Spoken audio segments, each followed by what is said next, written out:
As a startup, you have so many things going on, right? You have a lot of hair on fire problems. You're responding to customers. You're fixing your product. Pricing might not feel urgent, but it's maybe the number one most impactful thing you should be doing right now. So you've got to make it urgent. I'm Devin Reed. And I'm Sheena Badani. And you're watching Reveal, the revenue intelligence podcast powered by Gong. Keep watching here to see the full interview. Or if you like to listen to podcasts on the go, check out the links in the description below. And if you like what you hear, subscribe on YouTube, Apple Podcasts, or Spotify, or all of them. Why not? And while you're there, make sure to leave us a 5-star review. We personally read every single one, and I think I speak for both of us when I say they mean the world to us. Could not agree more, Devin. Now, without further ado, here's the episode you've been waiting for. Kyle, welcome to Reveal. We're super excited to have you here at the show. Thanks for having me on. So to kick things off and to give some context for the audience, Kyle is a partner at OpenView. He is specifically, I would call an influencer in the pricing world. I have heard about him from multiple folks. He posts a ton of amazing content and thought leadership around everything related to pricing. If you have a product marketer or pricing specialist at your company, ask them if they know Kyle. They will probably start shouting and jumping up and down and being super excited that you listen to this podcast with him on it. So before we kick into it, how did you navigate your career and ultimately land on pricing and become a specialist in the world of pricing? Honestly, I stumbled into it, which is probably not the answer that folks are looking for, but I went to undergrad as an environmental studies and economics major and did environmental science related internships all throughout college, and then graduated in the recession and was realizing wanted to get a good job where I was going to learn quite a lot about how decisions got made and how to really build a kind of a marketable skill set from a career standpoint. And the consulting world joined a consulting firm called Simon Kucher and Partners that happens to be the world leader in pricing and packaging consulting, and just fell in love with it and realized pricing is so strategic yet so underappreciated at the average company.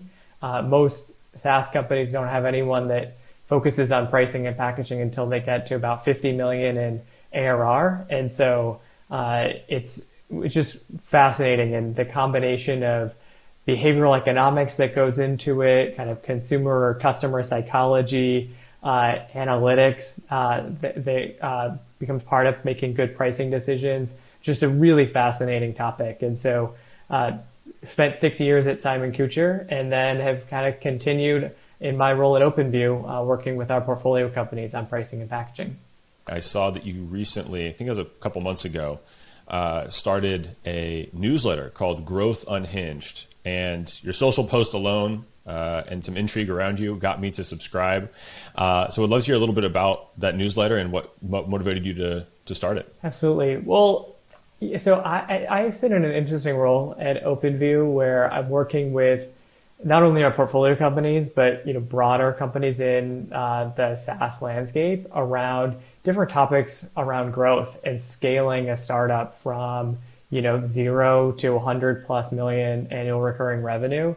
So I'm a fly on the wall and working with companies as they think about, how are we going to acquire customers? How can we adopt elements of product-led growth, which is kind of the buzzword of software in 2021? How do we monetize our products? And I should take some of those conversations and the learnings and share them more publicly and create more of a community around best practices. And I also tend to be pretty data driven, looking at public companies and how they're performing, or surveying SaaS companies.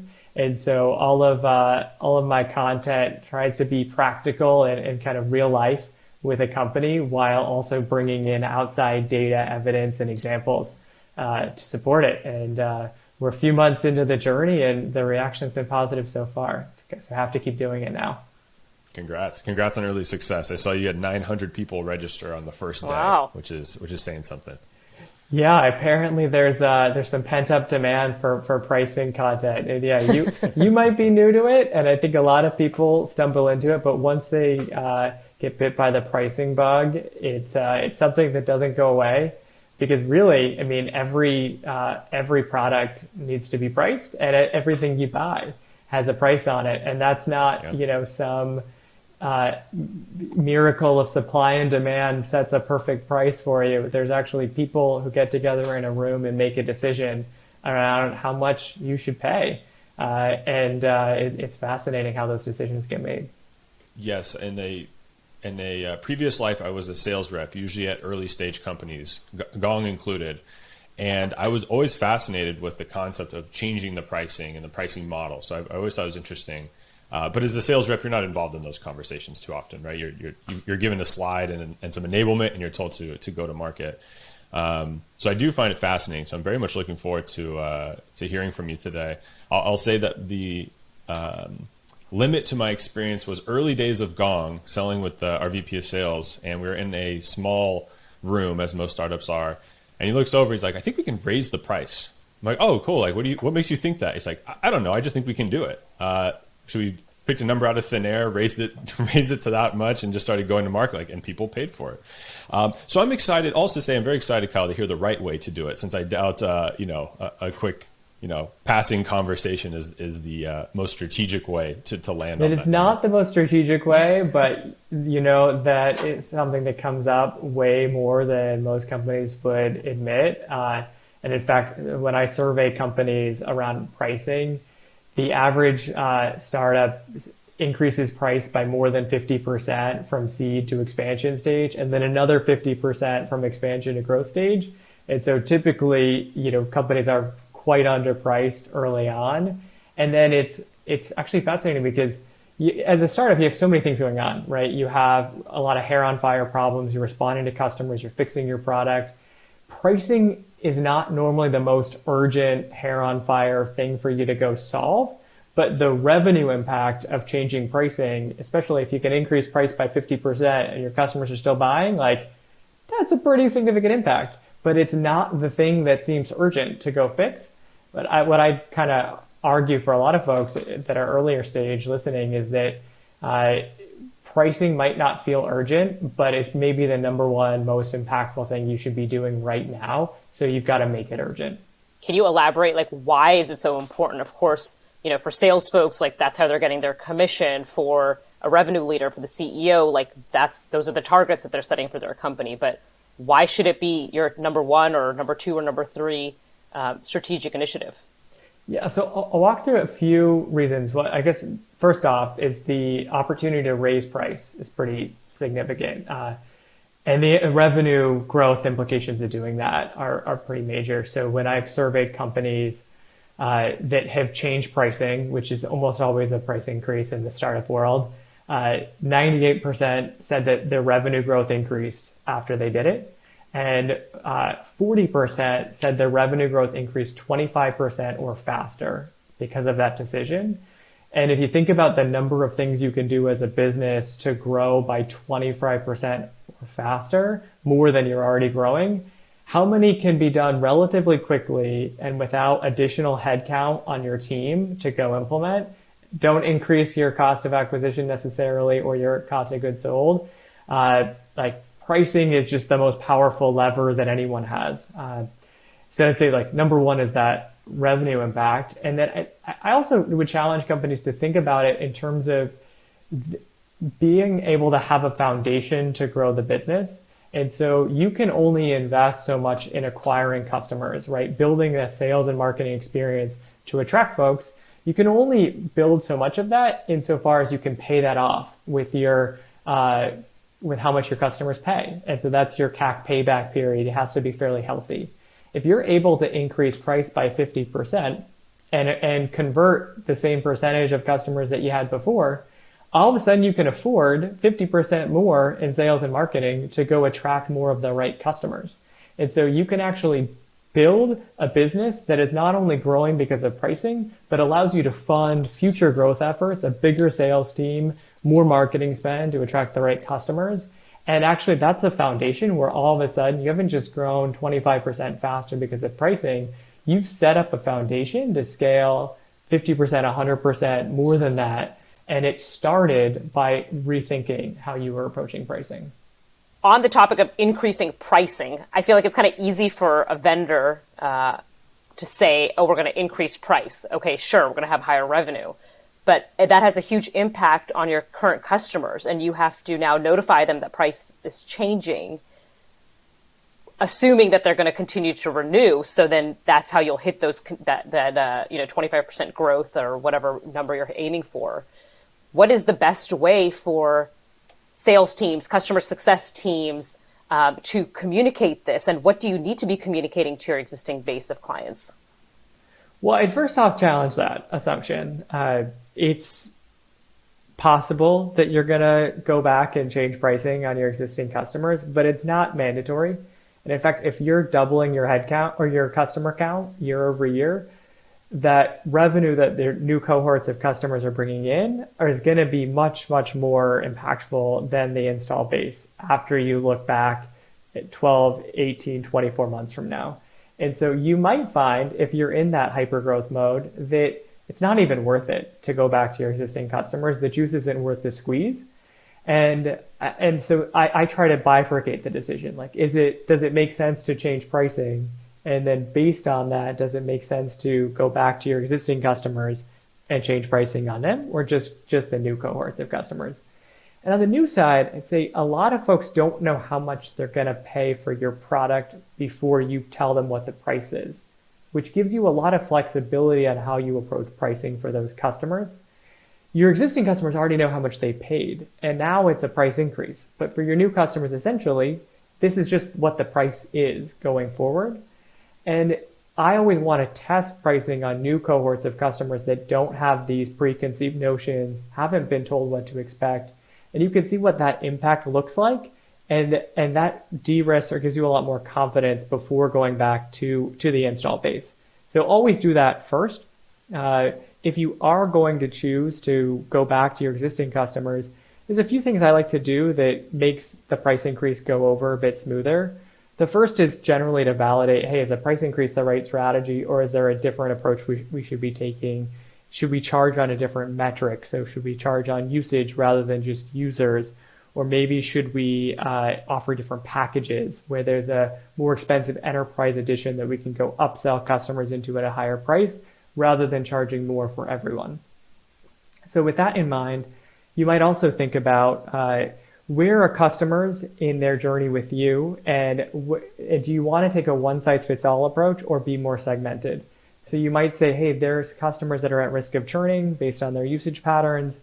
And there's also customers that are seeing a ton of value and would be more than willing to pay more for the product. And so your price increase strategy on that install base can be more segmented and personalized based on where your customers are. You don't necessarily need to take the same exact approach with everyone.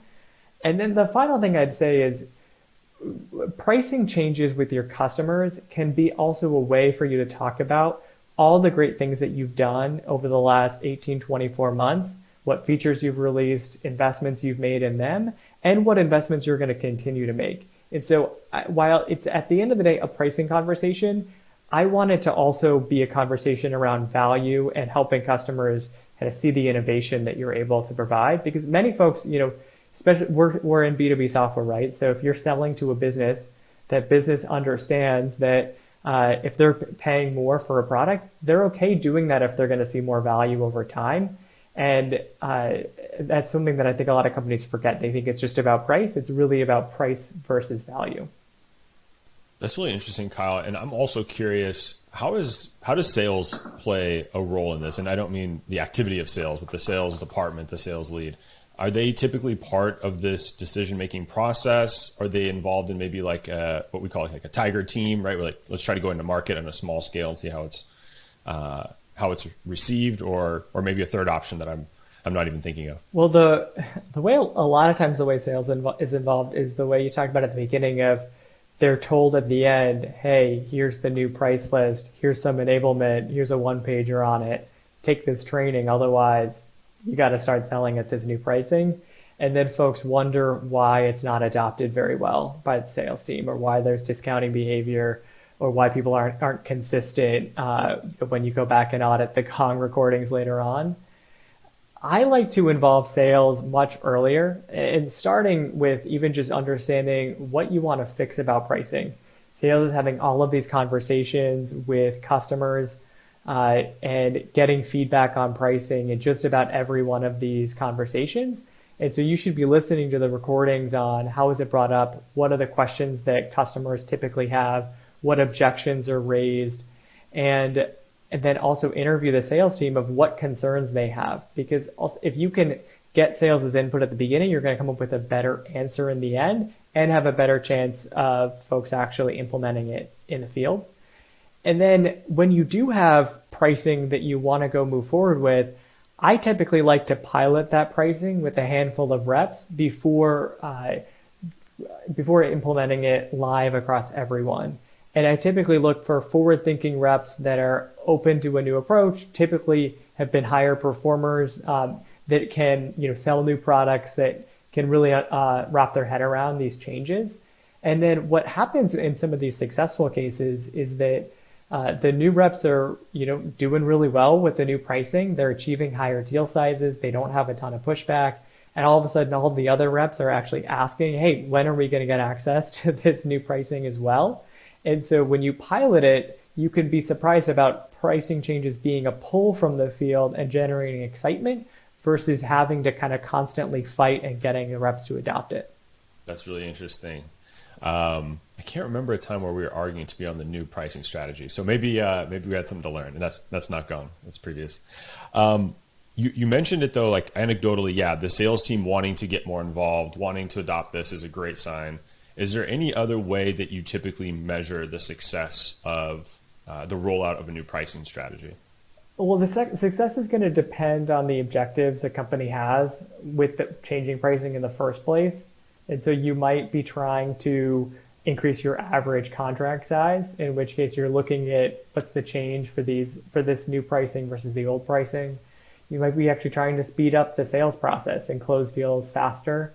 Some of the things I consistently look at, though, are win rates. Like, does your win rate from qualified opportunity to close one deal, has that been negatively impacted? Is that not impacted at all? Is that positive? And then looking at what are the win-loss reasons? And so are you losing deals because of price more frequently? Are customers pushing back more than they were before? And then finally, at the realized price versus your list price. And so you might say, hey, for a 50 user deal, here's what the list price is and here's what the discounted price is. But the reality is that the deal might actually be sold for 40, 50, 60% under what the recommended price is. And you can tell whether the folks in the field are actually adopting the new pricing based on how close those deals are coming relative to where the price is supposed to be. So we're in a pretty rapidly changing world. There's constantly new products. There are even companies that are showcasing the pricing that vendors provide. So buyers actually have access to more and more information. In addition to maybe that, what other kinds of trends are you seeing from buyers, and how should that influence how folks who are focused on pricing actually price their products? It is fascinating. I'd say the first thing is, people are doing a lot more research online before they're getting in touch with sales. I think that's been happening for a long time. COVID potentially even accelerated it. And one of the most important things that buyers are looking for is information around pricing. And they're finding it in many cases, whether they're talking to peers who've bought software before, they're looking at peer review sites, they're even, messaging forums and private communities where folks share this kind of information.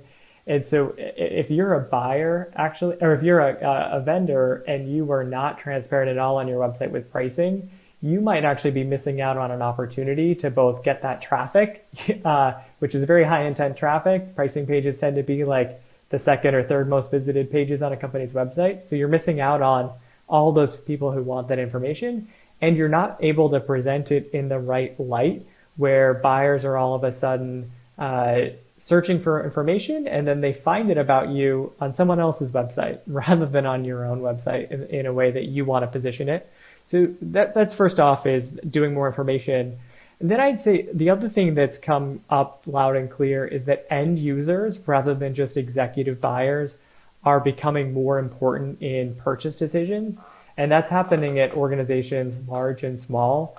And that's even what's fueling the rise of this trend called product-led growth, where end users might even adopt a product, start to roll it out with their team, and then tell their boss what to buy. But even, if I think about my experience buying software, or my portfolio company's experience buying software, it's not normally the C-level person going out, looking at vendors, creating that long list of companies to reach out to, having the initial conversation. There's someone on their team. And it's more and more important to actually appeal to the end user or that team lead than just that executive buyer in an organization. And I think that many organizations forget that, and they don't have a strong enough end user value proposition in addition to their executive value proposition. So I feel like you've pretty much answered my question, but I'm going to be very straightforward, because this is the question I was not dying to ask you, living to ask you. Should companies put their pricing on their website visibly? Well, I hate using the answer, it depends. That is generally the answer, but my argument is yes. I had a feeling that was coming, but I wanted to ask. My argument is that when in doubt, be more transparent. Yes, some of that is maybe just what I want as a consumer, but realistically, I think it allows you to reach people earlier in their research process, and have and own that customer life cycle, that customer journey. It allows you to position pricing the way you want to talk about it, and it acts as a really good qualification signal too. And so you don't want your team to be wasting a lot of resources on buyers that aren't qualified whatsoever, and reach out to do a demo. You spend 30, 45 minutes with them. All of a sudden you get to pricing, and it's like phone call end, a Zoom call over. This is just out of our budget. This is not even anywhere within range. That's a bad experience for the buyer, and that's a bad experience for your sales team that just wasted a bunch of time that could have been a lot more productive at qualified buyers. And I think the final thing I'd say is that if you publish pricing, you get a lot of interesting data and signals back from the market. You can put analytics on that page. You can use it to generate buyer intent. You can have chat interactions with people on that page who are more qualified buyers, really looking at pricing rather than just looking at your homepage or your blog. And so I'd say that there's a lot of great ways that you can leverage that as a kind of competitive advantage and as a way to accelerate adoption that a lot of companies don't take advantage of. So it sounds like the answer is yes. And I agree with you, Kyle, because as a consumer, I want to know the price immediately, probably because I'm on Amazon all the time. I expect things to be visible and fast. What would be to play devil's advocate, because you said depends. What are the scenarios, or what are the reasoning behind why you should not publish it on your website? Yeah, well, you don't have to spend very long with an enterprise sales rep before you hear some of the reasons. A lot of times, what feedback I get is that customers don't know the value yet, right? They have to be educated. They have to go through a demo. They have to walk through a business case before they understand how much they should pay for your product, which to me just seems like they're not really good at marketing. Versus that's a solvable problem, but that is something that comes up over and over again. And then I think there are some instances when a company hasn't actually nailed their pricing strategy yet. So they might have multiple models for different customer types. Maybe they're experimenting with different models. It's a lot harder to do that experimenting or changing pricing for different scenarios if your pricing is public. Once your pricing is out there, there's an expectation in folks' mind of how much they're going to have to pay. And it actually becomes really distracting for the customer if you start pitching different pricing models for them. And so you have to be at a place with your pricing where you're confident in it in order to make it public. Yeah, and I can see this would evolve over time where maybe you have very minimal information as your company grows and matures. Maybe you have some basic information on how you price. Maybe that grows into showcasing the different SKUs you have. And then ultimately there's more full transparency around it, or there's full transparency for some SKUs, but not others. So I think there's so many different variations of what transparent could look like for a company as well. Totally. There absolutely is. And I think going through that process can, I think, help you clarify how to talk about packaging and price points and the way you charge and your philosophy around it in a way that connects with those buyers that you have. Because when you want to make pricing public, even if it's not making everything public, you have to really distill it down and make it valuable and in a language that the customer can understand without a salesperson kind of there to support it. I think that's actually a healthy process for a company to go through. They should have to do that with their pricing. Mm-hmm. They should not use sales conversations as a crutch to not simplify. So coming back to trends that you're seeing in the space, we're all familiar with traditional pricing models, which are seat-based or usage-based, license-based. What are some new and interesting pricing models that you've seen? I have to say the usage-based trend, while, it's been around for a little while, and I think people know about how AWS and Twilio charge, companies are taking that to the next level and really going pay-as-you-go or consumption-based in pricing at the low end. And it's really a kind of huge phenomenon over the last couple of years. It's another thing where I'd say that trends have played out such that companies now have a ton better visibility into how their customers engage with the product. And so usage-based pricing used to be really hard to do in the past. Now there's the technology that makes it more readily available. And then from a buyer perspective, you don't necessarily know how much you want to adopt, how many people need to log in. And with COVID, you might have even had uncertainty around what your business is going to look like.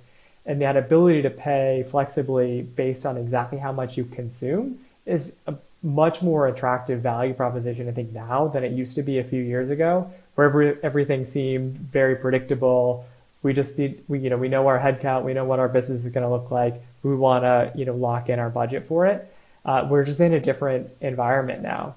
And so I'm seeing so many companies launching consumption-based pricing models that had never had it before.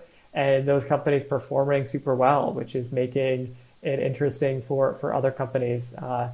Another thing I'd call out is free offerings. And so this is, again, I think the audience of this call is going to be a number of sellers who probably hate me for pointing this out.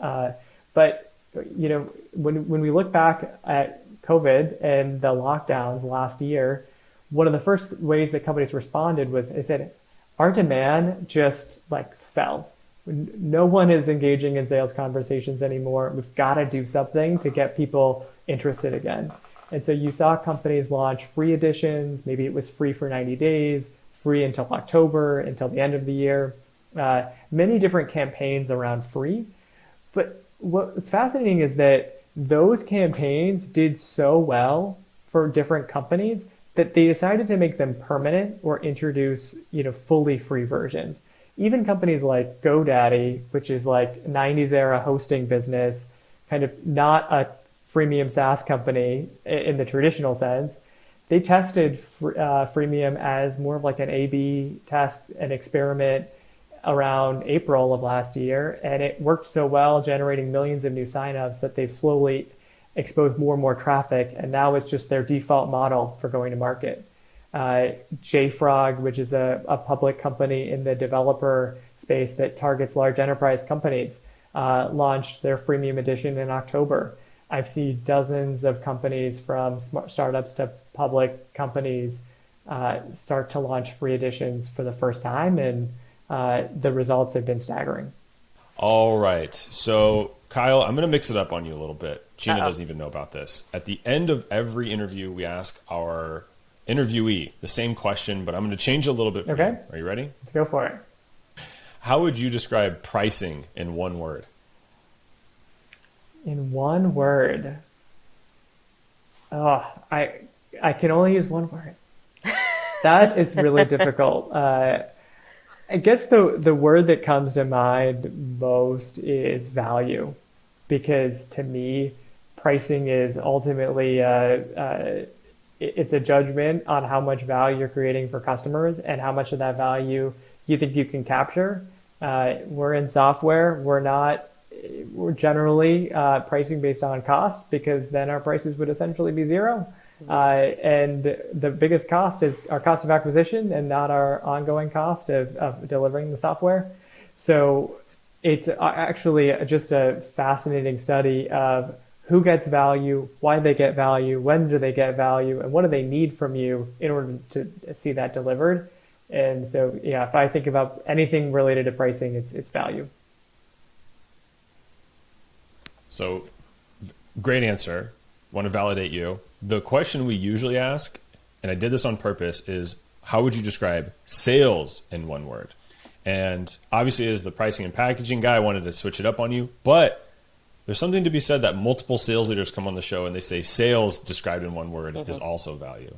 So I don't know what correlation we're making there between pricing and sales, but value centric. Well, that's for sure. another reason why I love including sales folks in pricing conversations. Like, the best sales reps have a really solid understanding of the value that a given customer is going to see. And they're often like, while a lot of marketers and finance folks probably hate this, like, they're often doing real life pricing tests on their own, seeing, hey, with this different pitch, with this buyer that we're targeting, given this ROI, I think I can get 25% more, 30% more in this deal.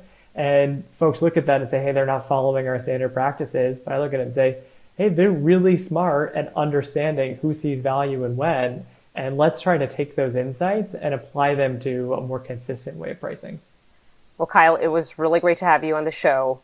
I have to say that you challenged a lot of perceptions that I had about pricing, and I actually took some notes down to go check in with the team on some things as well. So not only did this add value, I'm sure, to our listeners, but also to us as your host today. Thanks again for being on the show with us. Yeah, I love that. Thanks for having me. Any chance I can to evangelize pricing, I'll go one person at a time, even if it's starting with Devin. You got me. I'm your at least one person today. At least one person. Great. Thanks. Awesome. Thanks so much, Kyle. We appreciate you.